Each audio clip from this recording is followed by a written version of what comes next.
एक गांव में करण और सुरेश दो दोस्त रहते थे, मगर दोनों में काफ़ी डिफरेंस था।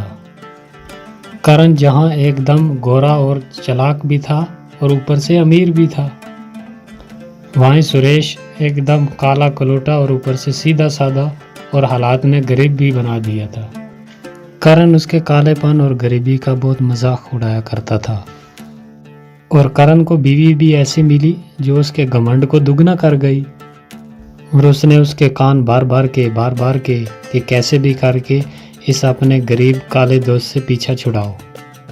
खुद तो एक अच्छे खासे मकान में रहते थे, वहीं सुरेश एक छोटे से मकान में अपनी पत्नी के साथ खुश रहने की कोशिश कर रहा था, लेकिन उसकी बीवी उसे खुश नहीं रहने देती थी। वो उसे गरीबी के ताने मार मार के हर दिन उसे अंदर से खोखला ही कर दिया था। एक दिन परेशान होकर सुरेश जंगल में बहुत दूर दूर निकल गया। रात भर जंगल में बिताने के बाद जब सवेरे उठा तो उसे पास में एक कुआं नजर आया। असल में ये जादुई कुआं था। सुरेश ने उस कुएं में अपने हाथ मुंह धोकर मन ही मन में बोला, काश मैं भी अपने दोस्त की तरह गोरा और अमीर होता।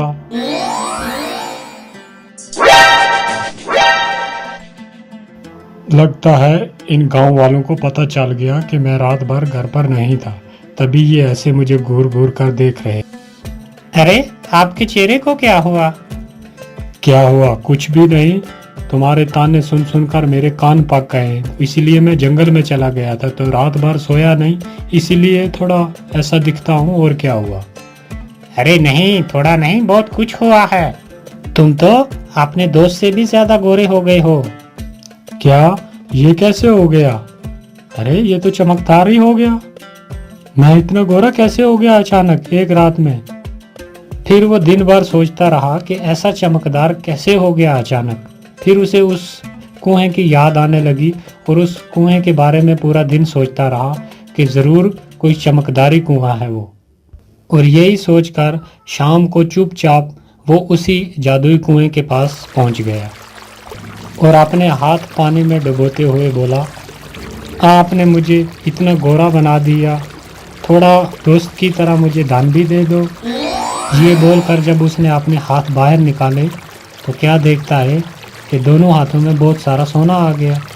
फिर वो ये बात जाकर अपनी पत्नी को जब बोलता है तो वो यकीन ही नहीं करती, लेकिन उसके हाथों में इतना सोना देखकर उसे भी यकीन करने पर मजबूर होना पड़ा। फिर भी वो सुरेश से कहती है, सुरेश, जो मेरी शादी पे कंगन दिए थे वो कंगन कहीं खो गए हैं, तो तुम उस जादुई नदी में जाकर कहो ना, हो सकता है वो कंगन मिल जाएं। अरे जादुई कुएं में कैसे मिलेंगे जब हम वहाँ कभी गए ही नहीं आज दिन तक। मैं पहली बार गया हूँ जो वहाँ जादुई कुएं में खो गए हों या जंगल में खो गए हों।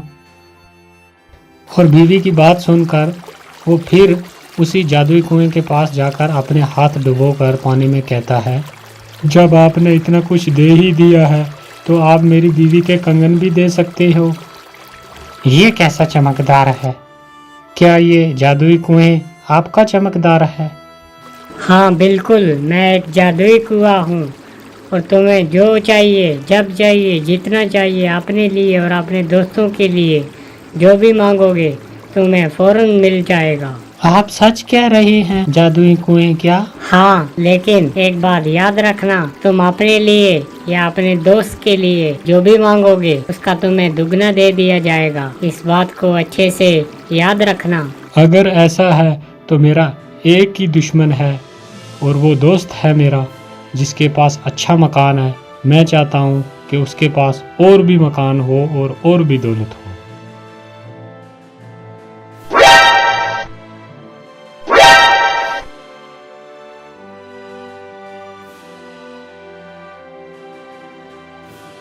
इतनी बड़ी उपलब्धि, इतना गोरा रंग और ये बड़ा मकान इसके पास आया कहाँ से?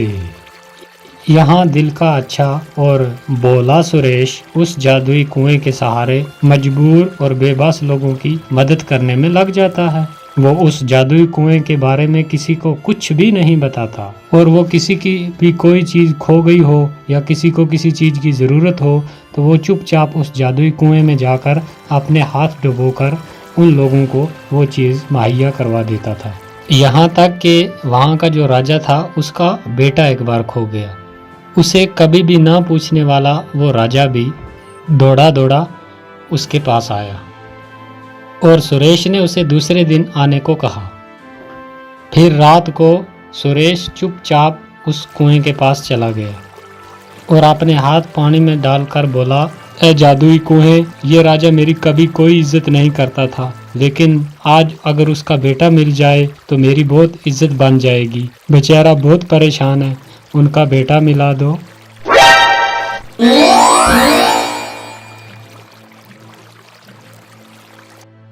राजा का बेटा मिलने के बाद तो फखर से सुरेश की छाती चौड़ी हो जाती है और उसके चर्चे पूरे गांव में फैल जाते हैं। अब हर कोई उसे मदद मांगने के लिए पहुंच जाता है और सुरेश की चौड़ी छाती देखकर करण और उसकी बीवी बुरी तरीके से जल भुन जाते हैं। फिर एक दिन एक गांव के किसान की एक बकरी खो गई और वो बकरी किसान के बेटे को बहुत ज़्यादा प्यारी थी, जिसके दुख में वो बहुत बीमार पड़ जाता है। फिर दूसरे दिन वो किसान आता है सुरेश के पास और बोलता है कि मेरी बकरी खो गई है, जिसकी वजह से मेरा बेटा बीमार पड़ गया है, आप मेरी मदद कर दीजिए, मेरी वो बकरी ढूंढ कर ला दीजिए जिसकी वजह से मेरा बेटा बच जाएगा। और सुरेश उसकी ये बात सुनकर उसे हौसला देता है कि आप फिक्र मत करें, कल सुबह आपकी बकरी आपके पास पहुंच जाएगी। उसकी ये बात उसका भाई करण गिद्ध की तरह नज़र जमाए हुए ये बात पूरी सुन लेता है और सुरेश जब बकरी ढूंढने के लिए जाता है तो उसके पीछे पीछे उसका वो दोस्त करण भी उसका पीछा करता करता वो भी पहुंच जाता है और उसे ये सब करते देख लेता और सुन भी लेता है और उसे सारी बात समझ में आ जाती है कि ये जादुई कुआं है। और अमरीश के वहां से जाते ही वो जल्दी जल्दी उस कुएं के पास पहुंचता है और उस कुएं में वो भी अपने हाथ डालकर कहता है, मेरी बीवी को सर से लेकर पाँव तक सोने से लाद दो, बहुत सारा सोना दो मुझे। धन्यवाद जादुई कुएं, अब मैं भी आपसे हर चीज मांग कर ले जाऊंगा। हाँ, मगर याद रहे, तुम अपने दुश्मन के लिए जो भी मांगोगे उसका तुम्हें दुगना मिलेगा। मैं भला अपने दोस्त या किसी दुश्मन के लिए क्यों मांगूंगा, मैं तो सारी जिंदगी अपने ही लिए मांगूंगा। हाँ। और घर पहुंचने पर जब उसकी बीवी उसके हाथ में इतने गहने देखती है वो तो खुशी से पागल ही हो जाती है। इस तरह से तो हम दुनिया के सबसे अमीर तरीन इंसान हो जाएंगे और हमारी बराबरी का कोई भी नहीं रहेगा। अरे क्यों नहीं, वो सुरेश है ना, वो तो हमारी बराबरी का है ना, उसे उस जादुई कुएं का पता है। तो कुछ ऐसा करो ना ताकि वो वहां तक जा ही ना सके। क्या करूं, तुम ही बताओ, आज तक तो आप ही की मान कर चलता रहा हूं, आज भी कोई सलाह दे दो। तुम ऐसा करो, उसे अपाहिज कर दो ताकि वो वहां तक जा ही ना पाए, फिर सारे कुएं के मालिक हम खुद ही हो जाएंगे। हाँ ठीक है, ऐसा ही करूँगा मैं। दूसरे दिन फिर खुशी खुशी करण जो है वो उस कुएं के पास पहुंच जाता है और अपने हाथ डालकर बोलता है, ए जादुई कुएं, मुझे बहुत सारे कपड़े साड़ियाँ दो मेरी बीवी के लिए। ए जादुई कुएं, मैं चाहता हूँ कि मैं ही आपके पास आऊँ, इसलिए मेरे दोस्त सुरेश को अधमरा कर दो ताकि वो यहाँ तक पहुँच ही न सके। तुमने बहुत बड़ी गलती कर दी करण, मैंने पहले के दिन आपको बोला था कि तुम अपने दोस्त या दुश्मन के लिए जो भी मांगोगे उसका तुम्हें दुगना मिलेगा, और तुमने मांगा कि मेरे दोस्त को अधमरा कर दो, इसलिए तुम पूरे ही मारे जाओगे।